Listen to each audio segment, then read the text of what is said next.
ശ്രീകുമാർ, തുടക്കത്തിലെ തന്നെ വലിയ തലവേദന കോൺഗ്രസിന് ഉണ്ടാക്കുന്ന തരത്തിലേക്ക് സീറ്റ് വിഭജന ചർച്ചകൾ നീളും എന്നതിന്റെ സൂചനകളാണോ ഇന്നത്തെ ദിവസം വരുന്നത്? സാധാരണ തെരഞ്ഞെടുപ്പ് കാലഘട്ടത്തില് ഒരു മുന്നണിയിലെ കക്ഷികൾ പരസ്പരം സീറ്റിനായി അവകാശവാദമൊക്കെ ഉന്നയിക്കാറുണ്ട്. അതൊന്നും ഒരു പുതുമയുള്ള കാര്യമല്ല. UDF-ലെ ഘടകകക്ഷികളില് എല്ലാവരും ജനാധിപത്യ ബോധമുള്ളവരാണ്. കേന്ദ്രത്തിൽ BJP വരാതിരിക്കാൻ കോൺഗ്രസിന് കൂടുതൽ സീറ്റ് ലഭിക്കണമെന്ന് അറിയുന്നവരാണ്. കേരളത്തിലെ 20 സീറ്റിൽ ഇത്തവണ 19 എണ്ണം കോൺഗ്രസിൻ്റെയിലുണ്ട്. അതിൽ ഇടക്കാലത്ത് വെച്ച് കേരള കോൺഗ്രസിലെ പ്രശ്നങ്ങൾ കൊണ്ട് ഒരു സീറ്റ് ഒഴിച്ചിട്ട് ബാക്കി 18 എണ്ണം UDF ആണ്.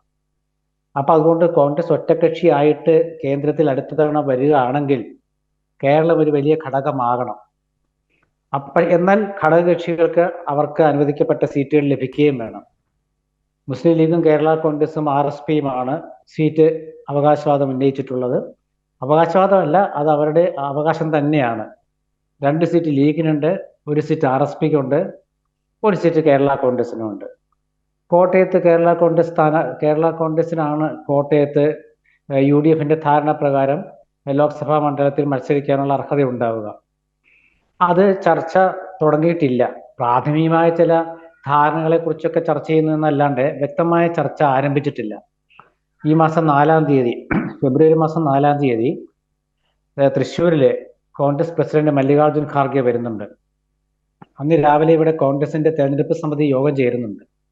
ആ തെരഞ്ഞെടുപ്പ് സമിതി യോഗമാണ് ഇതിന്റെ ചർച്ചകൾക്ക് ഏതാണ്ട് ഒരു മാർഗനിർദ്ദേശം പോലെ എടുക്കാൻ സാധ്യത. ശ്രീകുമാർ, താങ്കൾ പറയുന്ന കാര്യങ്ങളൊക്കെ വളരെ പ്രധാനപ്പെട്ടതാണ്. ഒരു മുന്നണിയെ സംബന്ധിച്ചിടത്തോളം സീറ്റ് വിഭജനം സ്വാഭാവിക പ്രക്രിയ മാത്രമാണ് അതിന്റെ ചർച്ചകൾ. പക്ഷേ നോക്കൂ, നിലവിൽ കോട്ടയം സംബന്ധിച്ചുള്ള സാഹചര്യം അതാണോ? കോട്ടയം സീറ്റ് ജോസഫ് വിഭാഗത്തിന് എളുപ്പത്തിൽ ലഭിക്കില്ല എന്നതിന്റെ സൂചനകൾ ഇന്നത്തെ ചർച്ചകൾ തന്നെ നൽകുന്നുണ്ട്. കഴിഞ്ഞ തവണ മാണി വിഭാഗം ചേർന്ന് നിൽക്കുമ്പോൾ അന്നുണ്ടായിരുന്ന അത്ര എളുപ്പത്തിൽ കാര്യങ്ങൾ നടക്കില്ല എന്നുള്ളത് നമുക്ക് വ്യക്തമാണ്. മാണി വിഭാഗം വിട്ടുപോയ ശേഷം തങ്ങളാണ് കേരള കോൺഗ്രസ് എന്ന് അവകാശപ്പെടുന്ന ജോസഫ് ഗ്രൂപ്പിന് ഒറ്റയ്ക്ക് ആ മണ്ഡലം പിടിക്കാനുള്ള ഗ്രൗണ്ട് സപ്പോർട്ട് ഇപ്പോൾ ഉണ്ടോ? എന്താ സംശയം? കേരള കോൺഗ്രസ് എന്ന് പറയുന്നത് ജോസഫ് ഗ്രൂപ്പാണോ മാണി ഗ്രൂപ്പാണോ എന്നൊക്കെ നമുക്ക് തർക്കം ഉന്നയിക്കാമെങ്കിലും PJ ജോസഫ് എന്ന നേതാവിന് ഒരുപാട് കാലം ഇടതുമുന്നണിയിൽ ഉണ്ടായിരുന്ന ഒരാളാണ്. UDF-ന്റെ 80-കളിലെ UDF-ന്റെ കൺവീനറായിരുന്ന ഒരാളാണ്. അപ്പൊ അദ്ദേഹത്തിന്റെ സ്വാധീനമില്ല എന്നൊക്കെ ധരിക്കുന്നത് തെറ്റാണ്. അത് കേരള കോൺഗ്രസിന് അവകാശപ്പെട്ട സീറ്റ് തന്നെയാണ് കോട്ടയം. അതിൽ അവരുടെ സ്ഥാനാർത്ഥി തന്നെയാണ് വരിക. തർക്കമൊന്നുമില്ലാത്ത കാര്യമാണ്. പക്ഷെ അത് സംബന്ധിച്ച് കേരള കോൺഗ്രസ് ചിലപ്പോൾ കോൺഗ്രസിനോടൊരു വിട്ടുവീഴ്ചയ്ക്ക് തയ്യാറാകുന്ന ഘട്ടം വന്നാൽ അവരത് വിട്ടുവീഴ്ച ചെയ്യും.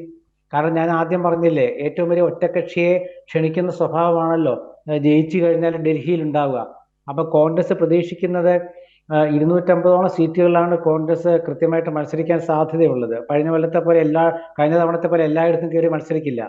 540 സീറ്റിലും കയറി മത്സരിക്കില്ല. അപ്പൊ അതുകൊണ്ട് 530 സീറ്റിൽ കയറി മത്സരിക്കില്ല. അപ്പൊ അതുകൊണ്ട് ഇത്തവണ കുറച്ച് സീറ്റേ മത്സരിക്കുള്ളൂ. അതിൽ കൂടുതൽ സീറ്റ് കിട്ടുക ഒറ്റക്കക്ഷി എന്ന അവകാശവാദം ഉന്നയിക്കാനുള്ള ഒരു പശ്ചാത്തലം ഒരുക്കുക. അങ്ങനെ വരുമ്പോൾ കോട്ടയത്ത് ഒരു പക്ഷേ കേരള കോൺഗ്രസ് ജോസഫ് ഗ്രൂപ്പിന് വിട്ടുവീഴ്ച ചെയ്താൽ അത്ഭുതപ്പെടാനില്ല. ഇനി അത് വിട്ടുവീഴ്ച ചെയ്തില്ലെന്ന് വെക്കുക, ഒരു കുഴപ്പമില്ല. കാരണം അവരുടെ സീറ്റാണത്. അതിലിപ്പോ പാലായിലെ വിഷയം നമുക്കറിയാമല്ലോ. പാലായിൽ എന്താണ് ഇടതുമുന്നണി ഭരിക്കുന്ന പാലായില് കേരള കോൺഗ്രസും CPM തമ്മിലുള്ള തർക്കം എന്തൊരു മോശമായ രീതിയിലേക്കാണ് പോകുന്നത്. പുതുപ്പള്ളി തെരഞ്ഞെടുപ്പ് കാലത്ത് മാണി ഗ്രൂപ്പിന്റെ ഒരു സ്വാധീനവും അവിടെ നമ്മൾ കണ്ടില്ലല്ലോ. അപ്പൊ അതുകൊണ്ട് നമ്മൾ അതൊന്നും പറയാറായിട്ടില്ല. ഈ ലോക്സഭാ തെരഞ്ഞെടുപ്പ് വലിയ വ്യത്യാസമുള്ള തെരഞ്ഞെടുപ്പാണ്. കോൺഗ്രസിനാണ് അവിടെ പ്രാമുഖ്യം കേന്ദ്രത്തിൽ വരേണ്ടത്. അപ്പൊ അതുകൊണ്ട് BJP കേരളത്തിൽ വലിയ വിഷയമല്ലാത്തത് കൊണ്ട് ഇവിടെ ഇടതുമുന്നണി കോൺഗ്രസ് UDF തമ്മിലാണ് മുഖ്യ മത്സരം. അതിൽ തന്നെ BJP വിരുദ്ധർ ജയിച്ചുകൊണ്ടായില്ല. അവിടെ കോൺഗ്രസിന് അവകാശവാദം ഉന്നയിക്കണമെങ്കിൽ കോൺഗ്രസിന്റെ സ്ഥാനാർത്ഥികൾ തന്നെ ജയിക്കണം. അപ്പൊ അതുകൊണ്ട് തീർച്ചയായിട്ടും കേരള കോൺഗ്രസ് വിട്ടുവീഴ്ച ചെയ്യുന്നതിൽ നമുക്കൊന്നും അപ്രതീക്ഷിതമായിട്ട് ചെയ്തേക്കാം.